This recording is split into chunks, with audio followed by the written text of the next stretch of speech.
Hi, everyone. Welcome to Dean's Chat, where we talk about all things podiatric medicine. My name is Dr. Jeffrey Jensen. I'm the Dean at the Arizona College of Podiatric Medicine and the host for the Dean's Chat podcast. My guest today, Dr. Roland Ramdas, is a leader in our great profession. He's a former New York City public school teacher with a passion for education. Dr. Ramdas graduated from the New York College of Podiatric Medicine. He completed his podiatric medicine and surgical training at Wyckoff Heights Medical Center in Brooklyn. He is board certified by the American Board of Foot and Ankle Surgery, and he is a member of the INOVA Fairfax Residency Training Committee since 2009. Dr. Ramdas is no stranger to voluntary work, as he's really got a passion for enhancing our profession going forward. He's been on the board of directors for the Virginia Podiatric Medical Association, and then you're currently on the board of the American Board of Foot and Ankle Surgery since 2020. And as if you're not busy enough, you're also a CPME site reviewer since 2019. Welcome to Dean's Chat, Dr. Ramdas. Happy to be here, Jeff. No, thank you so much. We go with kind of a fireside chat vibe on Dean's Chat. So if it's okay, let's go with first names, Roland and Jeff. Excellent. The first place I'd like to start, Roland, is I had no idea that you were previously in public education. And I was curious if you'd kind of share with us how your background led you into a career in podiatric medicine.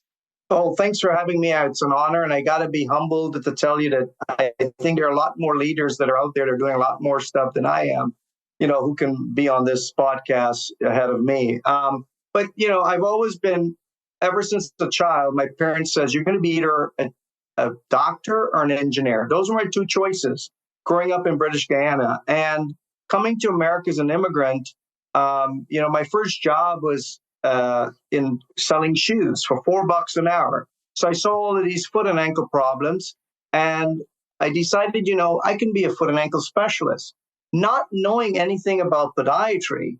So I thought about orthopedics, and I thought, 4.45 with 1 year of fellowship, which isn't guaranteed, versus podiatry, which was 4.43, which is much more direct into specialty I wanted. And so I looked into that while doing my MCATs and pre-med. Teaching was my second option. My dad's an educator, and I felt giving back to the young leaders of tomorrow. And I felt teaching is one of my backups. I was going to be a professor if I wasn't a doctor.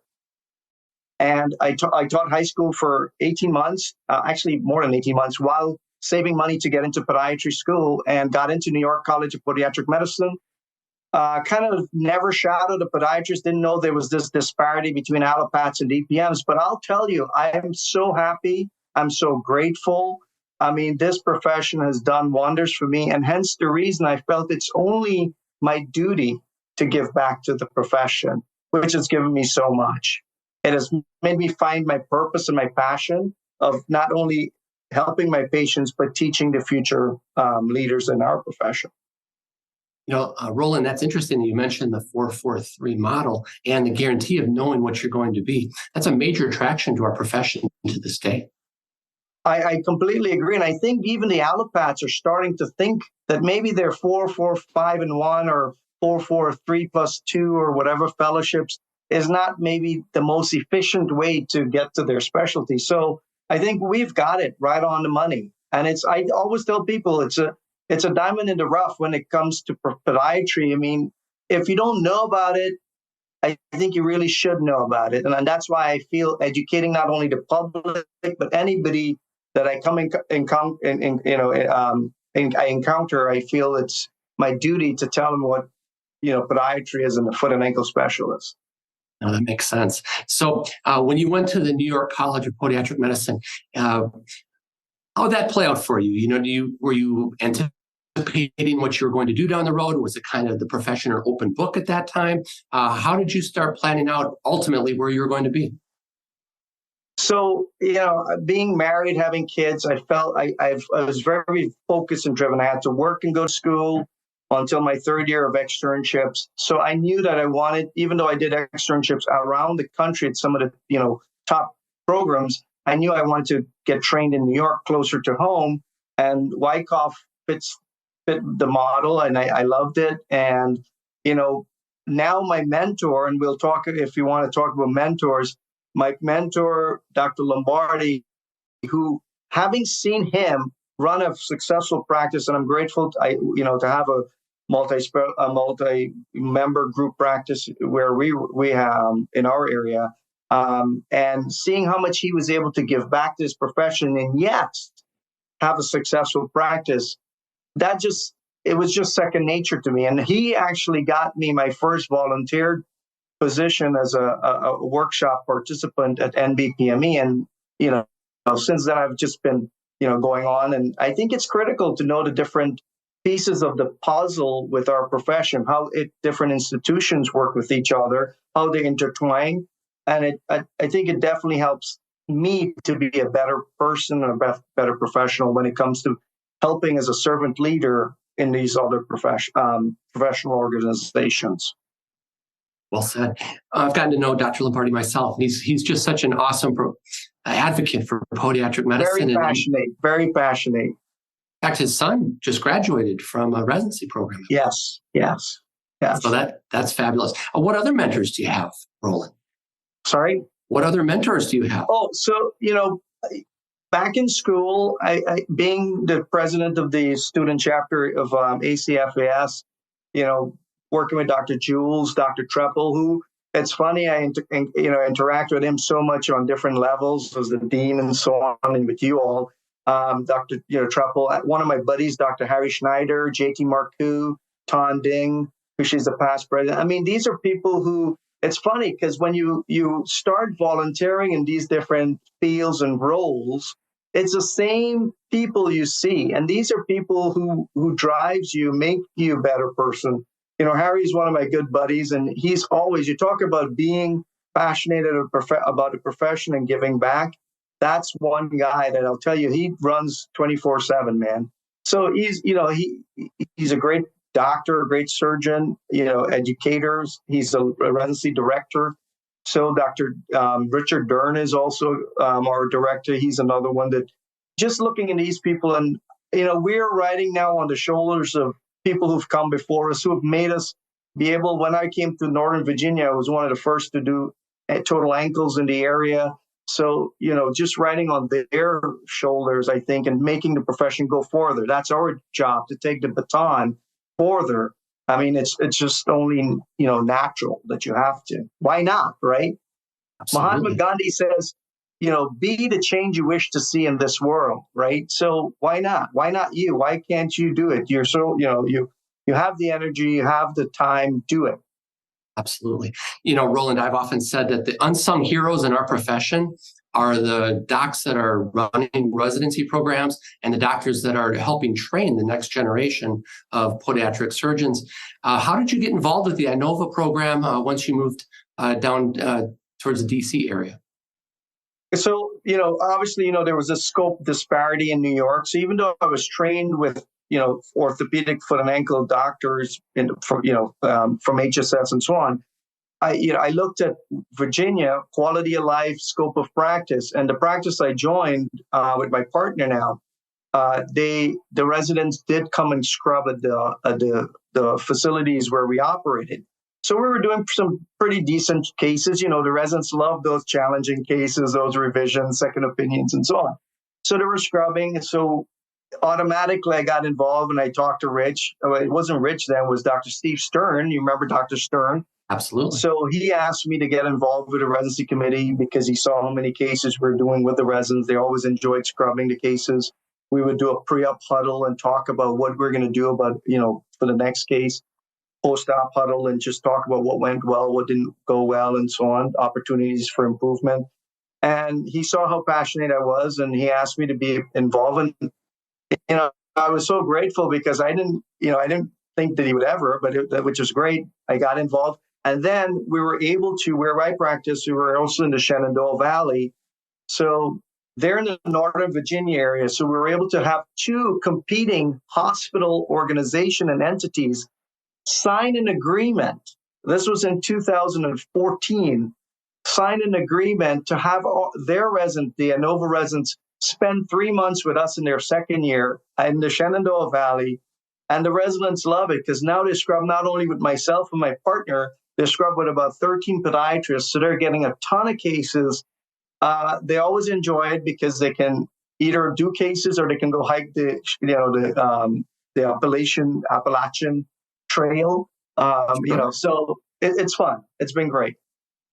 Well, that's fabulous. So in your program, when the residents are getting ready to complete their 3 years of training, are you advocating that they go on to do fellowships, or how does that work with your program?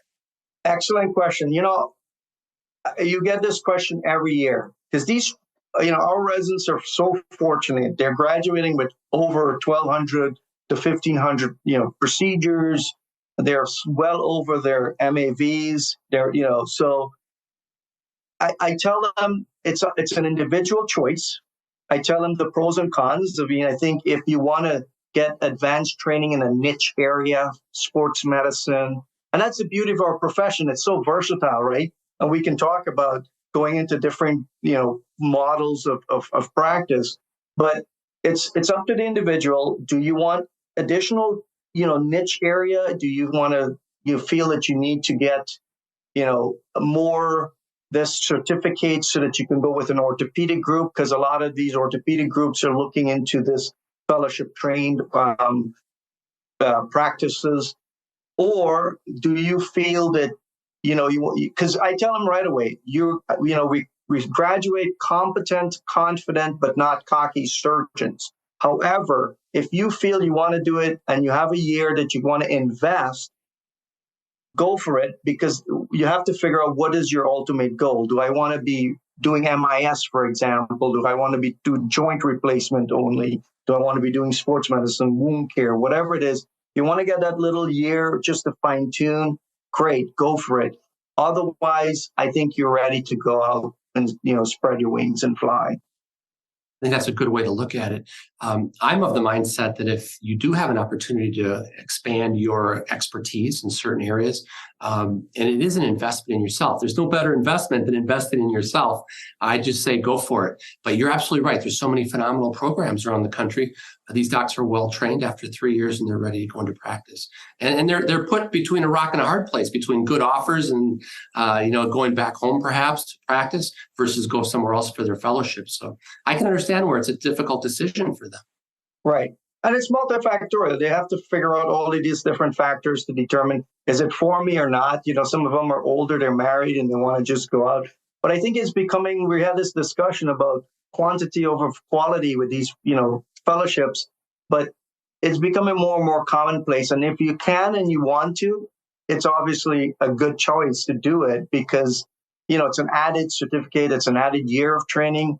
Why not, right? If you can afford to do it, invest in it. It's a long-term investment, but it's a great investment. I agree with you. I wanted your opinion on another topic. We had just touched on it shortly a little while ago, but most podiatrists are very happy in their chosen profession. And I contend that that's because they tailor their practice to do things they like to do, whether it's wound care or sports medicine or reconstructive surgery. Have you found that same experience?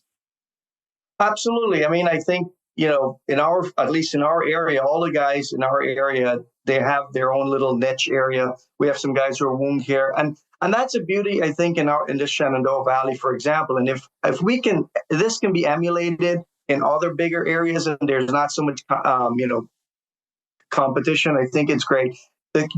In our area, we have guys doing totals, everything. We have guys doing wound care. They're referring me because I like to do the Charcot and some of the other stuff. So they refer, and I refer back to them.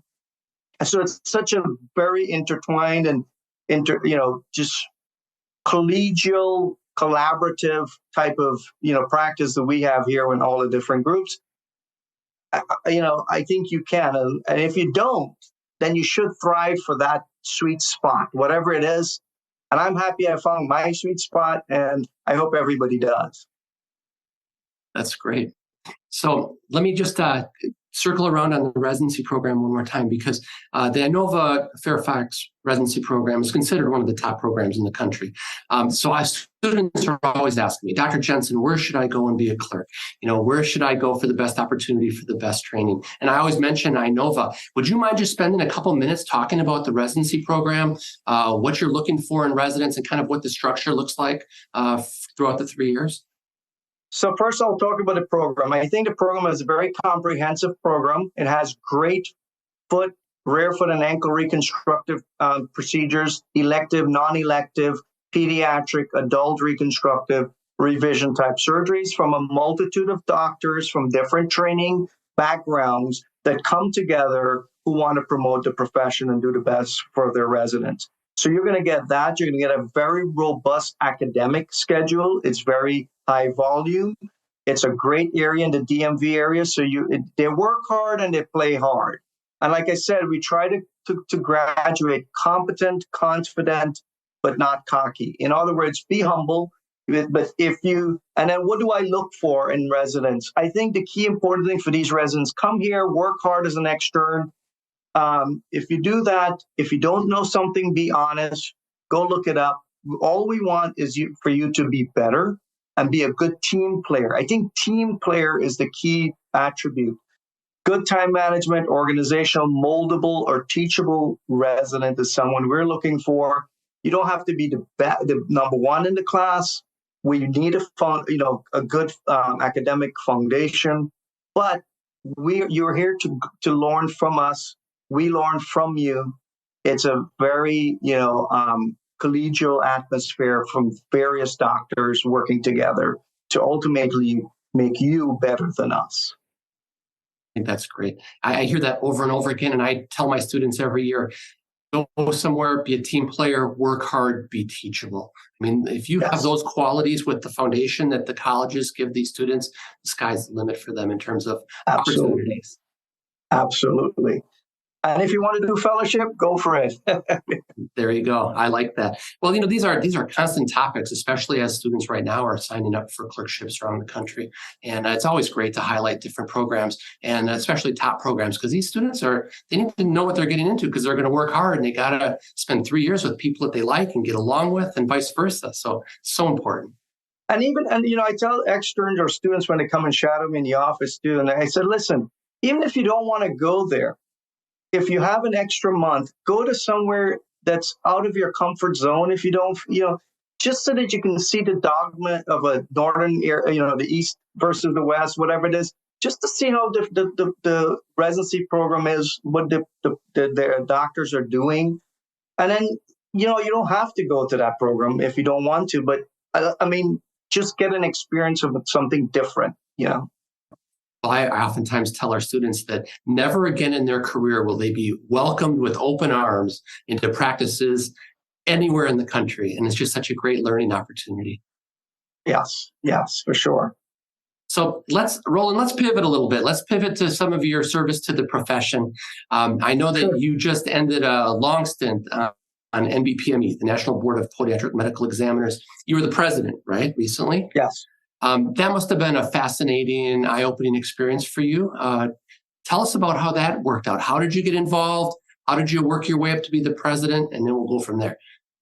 Excellent. Thank you. We don't have to spend all the time on me alone, but we can talk a little bit about you two, right? So I'm going to ask you a question just now. Sounds good. So I started ever since, I was a resident. And they had a call for volunteers. And like I told you, Dr. Lombardi, Charles Gibley was the executive director at that time. I started as a volunteer doing part 1 exam, part 2. And then, when there was a call for volunteers for practicing podiatric physicians to be on the board, I applied, I got on. And I think learning what it takes in parts, the USMPMLE parts 1, 2, and 3, how it's, jives with the USMLE and ensuring our students are meeting those minimal competencies so they can go out and practice and be licensed as a podiatrist. That was eye-opener. being an educator, writing and participating in writing exam questions along with the faculty and working with the faculty and the deans, it was challenging, but I think it was great because we made a lot of improvements. We heard from the students, and having a liaison on our board, I think was critical because you want the recipient or the user of your service to be able to voice their concerns. So having them on there, having the dean's liaison on our board, and like we talked about earlier, just having the different parties working together and knowing how to have a valid, reliable, defensible exam being run. And then during COVID, it was challenging, but I think it was really rewarding. We had challenges with our contractor, and now we have a new contractor that's going to be administering our exams, and that was another challenge. Change is always hard, but sometimes the right decision is sometimes the most difficult decision. One must be deliberate, but one must be, able to make that call. And that was one of my pivotal moments, I think, of my presidency, is to being able to talk with the board and discuss it and come to that agreement rather than just this perpetual issues that was going on. So it was great. I mean, I think, just having the students voice their concerns too and making the exam run efficiently, effectively, and having updated questions and all the volunteers working together as a team for the betterment of our profession. Absolutely. You start looking at the colleges. The colleges, of course, have their curriculum. We've got a curricular guide. And of course, we're teaching to a high level. And then to have the students be able to take that exam and be tested on the things that they've been taught, of course, and do well is very, very special to move through the process. I just find it interesting because it's minimal competency. And then, of course, you work with ABFAS, which is like the ultimate in credentialing for in the profession. So I think that's interesting. And of course, you were involved with the CSPE exam, the clinical skills exam. We went around on different ways to assure and attest, if you will, at the school level and the preceptor level that our students do indeed have the clinical skills. Your thoughts on some of those processes, and maybe particularly the question I have is, how do we get NBPME and the colleges even to work more collaboratively? Because I know our faculty, they really love being involved, and they love writing questions, and they love to know what's on the exam, that their contributions are being heard. Your thoughts on that? So two things. First, the CSP. I think when the CSP was born, when we were talking about parity and we talked about that part two, CSP part, there was such a disparity in the level of teaching and competencies with regards to that exam.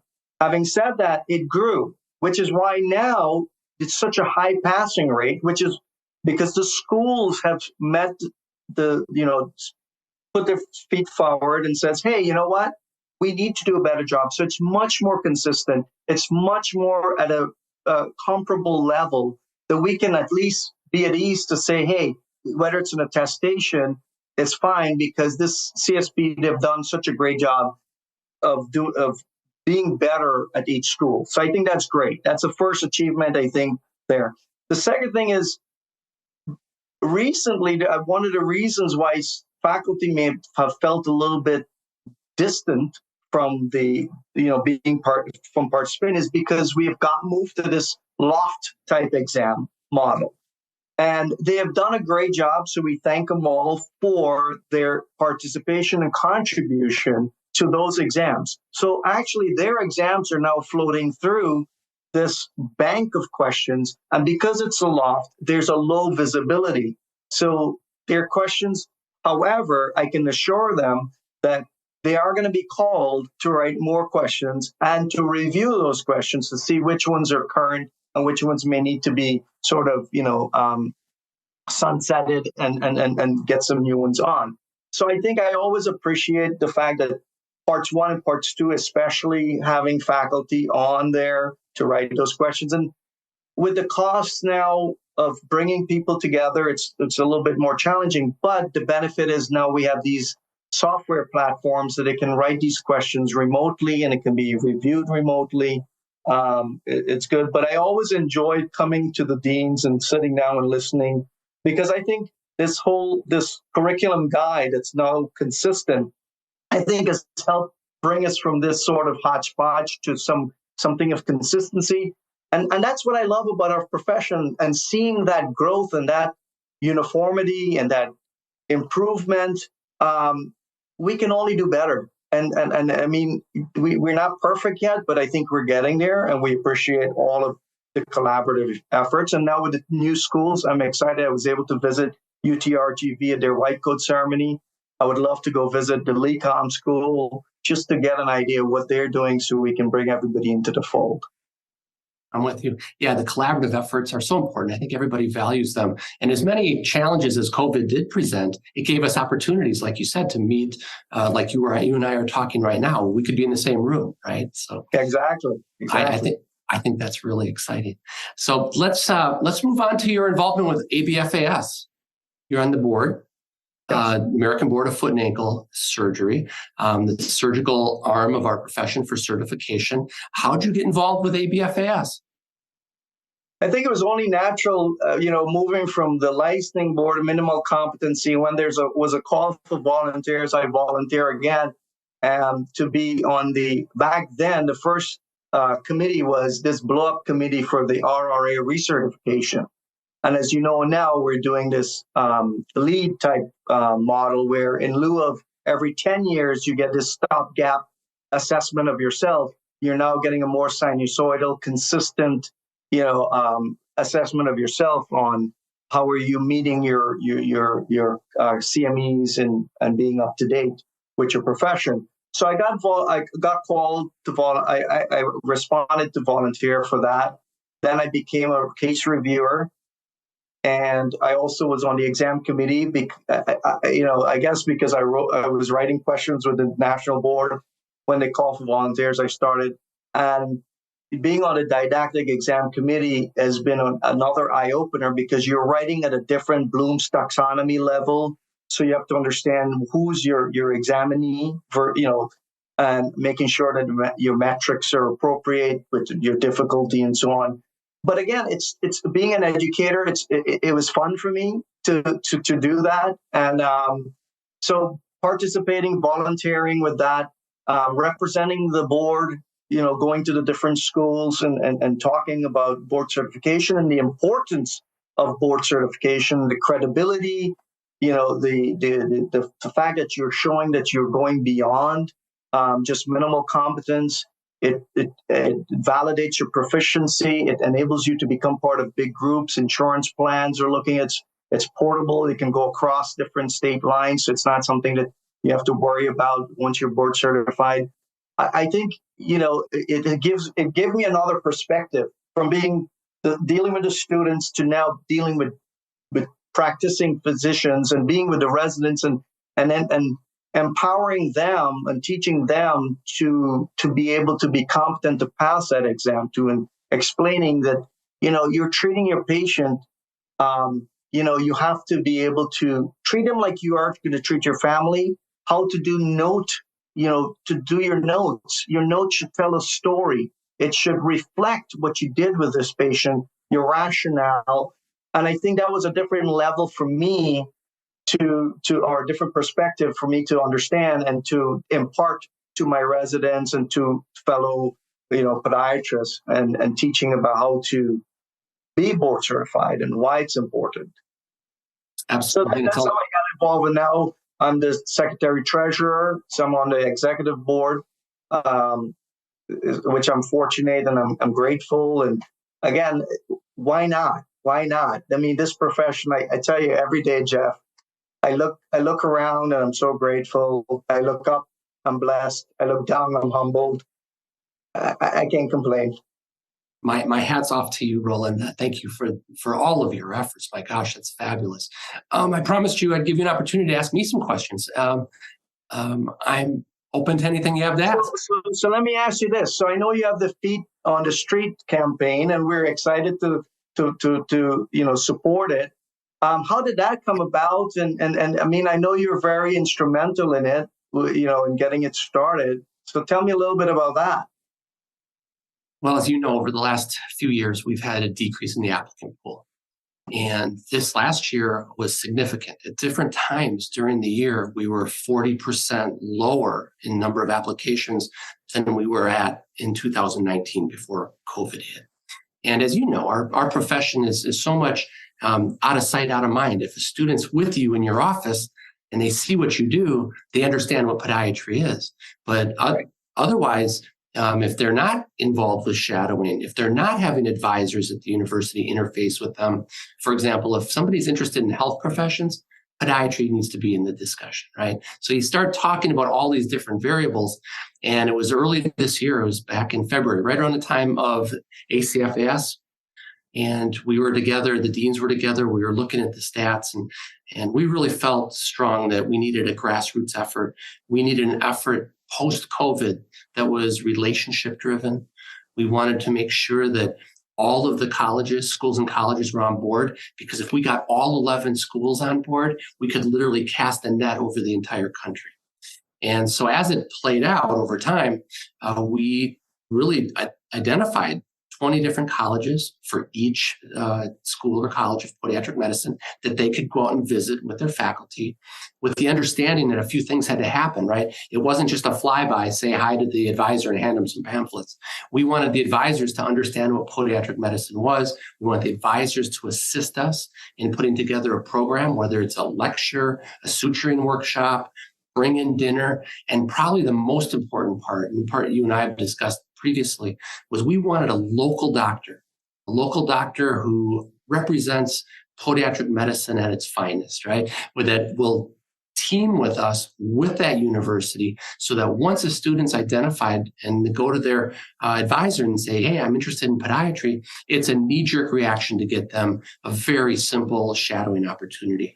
And I just use an example. I was at Vanderbilt last year, and I gave a big talk to all the advisors and all the students, and Dr. Hicks was right there at Vanderbilt, and he was the conduit. If ever they needed a student to have an opportunity to shadow, literally the admissions department would set it up for them. So we're making it really easy, really seamless for a student to really understand what podiatric medicine is. So we started putting all of that together. And as you know, Roland, nothing happens without some finances behind it. And so what we did is I put together, with the help of Dr. Snyder, Dr. Leibovitz, Dr. Boyd, Dr. Stamps, we all got together and put together a business plan that would paint this picture of what feet on the street could look like. And then from that, we ended up putting together a budget that really accounted for different levels of visits, whether it's driving or flying. And we put a budget together for that. And then, as you know, budget's nothing more than a numerical representation of your plan, right? So it had to match. And then when the rubber hits the road, you start raising money, right? So I took the plan and the budget and put it into a pitch deck. And our profession has just been absolutely unbelievable, Roland. And I can go right down the list. PICA stepped right up to the plate and said, we'll put $100,000 in. And ACFAS did the same. And ABFAS did the same. And ABPM is involved. And the Podiatry Foundation, I think, is going to get involved from Ohio. I had a state association out of the clear blue sky send me an email and say, we want to contribute $10,000 to this project. So it's becoming real, and it's real to the point, and this is kind of the really neat thing about it. We put together a project management program. It's called Monday.com, where it's live. All 11 schools can put all the different colleges that they're going to, and we can track, did you contact the advisor? When is the date? What are we going to do? And then that will trigger the payments to the school to cover the expenses of the doctors that are going out to do this. In terms of goals, last year for months, we were tracking on 600 applicants. I'm not talking about 600 students, 600 applicants, right? Applicants, yeah. And so we had a very big June. We had like 177 students apply that had fairly good quality. And that's part of the efforts we've been putting in. But really, now that it's kicking off, just for example, tomorrow, I'm flying to Denver, Colorado. I'm meeting with Regis University. I've got a local doctor, Dr. Jacola, coming in. The residents from the residency program are going to be involved. We're doing a suture workshop, a dinner, a presentation. I really think we're going to make a big difference out there, Roland, and that's happening all over the country right now. I'm stoked. I'm excited. I mean, I think the key thing though is having some data to show, the metrics of, results and that it is making something. I think I'm actually doing something with College of William and Mary with Good. NYCPM, and I'm so excited. Out of the blue, I got this email, and I'm like, yeah, I'm in, because I'm a cheerleader for a profession. I talked at our local area. I have students come to my office. So I think we're going to be doing something at the College of William and Mary at a suture workshop, and I'm going to bring our residents, because I think if a student, you and I, if a student gets exposed to a podiatrist or podiatric service, they're more likely to get into that field versus if they don't. Yeah. I was different because I was an immigrant. I didn't know anything, and I just researched it, and I didn't get to shadow somebody, which I wouldn't recommend to others. But I think definitely shadowing, definitely educating them, and making them, having them exposure to it. And I open my door. So you guys use me, use any of the local pods. My partners will be happy to help out. Oh, that's so great. Thank you, Roland. And it's the metrics aren't that difficult. I mean, I feel a tremendous responsibility to show the profession and all the organizations that are participating in this that we're good stewards with their money, right? I want to show them what we're doing, where we're going at the end of the day. But the ultimate metric is applications, because there's no way you can increase the quality of the overall group matriculated into the colleges unless you have more numbers. So I think there's a couple of things at play here. One is there's some stereotypes about podiatric medicine. There's also advisors at colleges that don't know about podiatric medicine. I had a student recently, Roland, that called 9 offices in a row, said no, they wouldn't let her come in and shadow. And finally, the 10th office did. So like I said before, one of our goals is to make it seamless. So we couldn't do it without the help of all these fabulous organizations in the profession. And I thank you for your support. And ABFAS, I'm so excited about it, because really, when you start raising money, you get a little nervous. You're like, gosh, I hope people buy into this, And then it's kind of got rolling, and now it's fully funded. And you know what? It'll probably take a little time to get momentum, but I think the rewards are going to be boundless and long term. I think if you do what you're doing now, it's hard to do that groundwork, the feet on the street, right? Go and do the groundwork, educate them, expose them, and then year after year, you may want to come back and talk to them and do something annually. That can only help, and you're going to get students. I think I'm confident we're going to get students, and I think it's a great idea, and I think sky's the limit. Yep, me too. I always quote Ross Taubman. He said, in a country of 350 million people, you'd think we'd get a couple thousand at least to apply to this wonderful profession that has done so much for all of us, right? Yeah. Yeah. No, it was funny. I just got to meet Luke, and I saw your podcast with Luke, and so I'm doing some stuff with Luke and Pike also, which is also another aspect of the profession. I tell my residents all the time, just because you can doesn't mean that you should. You see all of these medical legal issues, and we're doing some expert, witness stuff and so on and so forth. But and Pike has been instrumental, have been an advocate for a profession. So just giving back there too I think it's a great opportunity too. What a great addition to PICA, bringing in Luke Ciccinelli. Luke is just a ball of fire. I love working with him. What an advocate for the profession. Oh, full of energy. Right. So these are people that, I look up to, and I try to emulate every day. So. Absolutely. So Roland, let me ask you another question. A student comes into your office, they're a prospective student considering podiatric medicine. What do you tell them? I tell them, look at me, I'm happy. No, I actually don't tell them about me. I just said, you know what? I tell them it's a great field. It's a 4-4-3 model. I said, if you want to be in the operating room, you want to make a very, big impact on your patient's life. The AO organizations talk about life is motion, motion is life. You want to keep people walking. You want to keep people healthy. Their feet is the foundation. And if you want to do that, it's a great profession. You're going to get good. Everybody's into this work-life balance. You can make it however you want your hours to be. Yes, it's going to be hard work. Nothing comes easy, right? If it was easy, everybody would do it. But it's going to be challenging. It's going to be difficult, but the rewards are boundless. You can go into many there's a myriad of models of if you want to go into a single practice group, you want to go into a multi-specialty group, you want to do wound care, sports medicine, academics, hospital setting. You can be in any type of organization that you choose to based on what you like we talked about, finding their niche and what they want to do in that sweet spot.